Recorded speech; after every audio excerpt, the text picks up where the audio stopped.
Before I built websites, I almost fell into some of these traps. I would have been down thousands of dollars if I wouldn't have known this. So today I'm going over the biggest things to keep your eyes open for when purchasing a website. If you haven't already subscribed, do that now. Do that now if you want to become more business savvy. And without further notice, let's get into it with the first type of website scammer.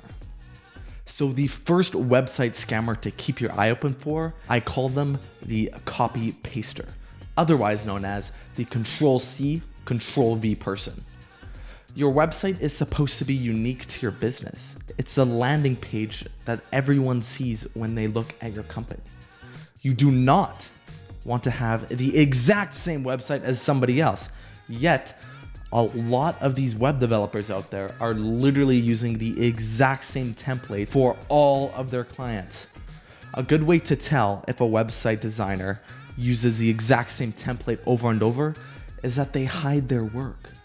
If they're not willing to put their work that they've done on their website, it is because they don't want you to see how close and how the exact same each single one of their websites are. The next type of website scammer out there, I call them the bandwidth scammer. Now, bandwidth is the amount of information your website can display at once. Meaning, if you have a bunch of videos, it's going to require more bandwidth to have those videos on your website.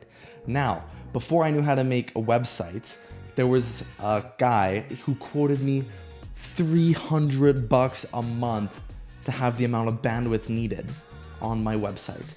When, if you pick an actual good web develop hosting, if you are a web developer, you can have unlimited bandwidth for less than $60 a month. And I was literally this close to paying upwards of $300 a month for unlimited bandwidth when I could have gotten it for $60 a month.